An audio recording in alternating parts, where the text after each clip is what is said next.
everyone's talking about. I want to begin, though, with our big stories, that top-secret 9/11 report and today's NSA bombshell.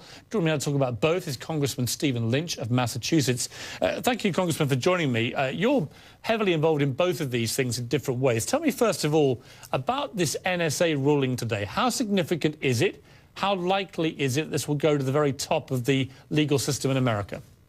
Well, I think it was a victory for the Fourth Amendment, Pierce. I think that it's a logical conclusion in terms of protecting our rights to unreasonable search and seizure. And I think that the court came down on the right side of the issue. And even though today's decision was just for a preliminary injunction, I think the text of the justice's decision indicate that they would, in fact, rule that this is unconstitutional. It was a pretty scathing verdict in the end, wasn't it? Talking about how the Founding Fathers would never have countenanced this kind of behavior by a government. Edward Snowden weighed in tonight, saying today a secret program authorized by a secret court was, when exposed to the light of day, found to violate Americans' rights. It's the first of many. Has Edward Snowden been vindicated by this ruling? Well, I think he's been proven right in terms of his views of this program. I'm not so sure that people think he's right in terms of how he responded individually. How should he have responded then? If he was there reading about all this, feeling concerned it breached Americans' constitutional rights, what else should he have done? Well, you know, I'm not going to argue against the fact that he brought a lot of things to light, but I think that maybe in some ways he may have exposed some of our people to great dangers in the process of doing that, and I really can't endorse that by putting some of our people that are working clandestinely in other places and putting them in a position where they are exposed. So obviously there's some good that was done here in terms of disclosing the operations of this NSA program, especially the bulk gathering of data that the court has ruled, at least in this instance, to be unconstitutional. Is there a way forward for Edward Snowden, perhaps, to take the advice or suggestion from an NSA official in a 60-minute special at the weekend, which was that he should perhaps be considered for an amnesty?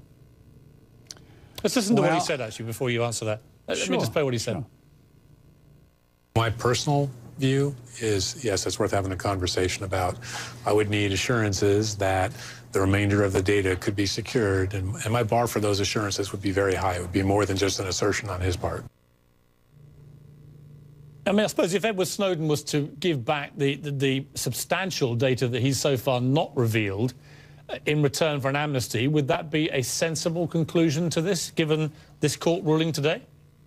I would need to know a lot more about it before I made that type of conclusion. But let's just say that Edward Snowden has shown a light on some of these programs that a great amount of good has resulted from. That doesn't necessarily give him a pass on some other things that may yet to unfold, or some damage that I'm not aware of right now that may have occurred because of his actions as well. Let's turn quickly to this report. You and Representative Walter Jones have proposed Congress pass a resolution asking President Obama to declassify the entire 2002 report into 9/11, the joint inquiry into intelligence community activities before and after the terror attacks of September 11th, 2001. Why have you done this? And I know that you've read what has not been revealed to the public, and you can't talk about the precise detail, but how concerned should we be about what we haven't been told? Well, I think that in this case, transparency is the way to go.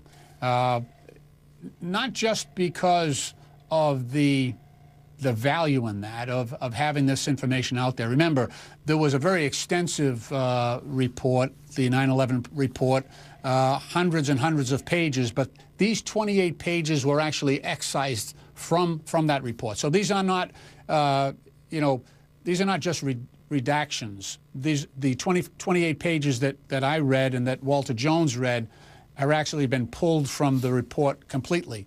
I think transparency would be served by this. Number two, I think if you think about the families who lost loved ones in this, they are certainly deserving of a full accounting. And thirdly, I think after reading this 28 pages, I think it could help to inform our decisions going forward, not just looking back in a historical context, but I actually think it will help the quality of our decision-making going forward. Congressman Lynch, thank you very much indeed for joining me. Thank you, Pierce.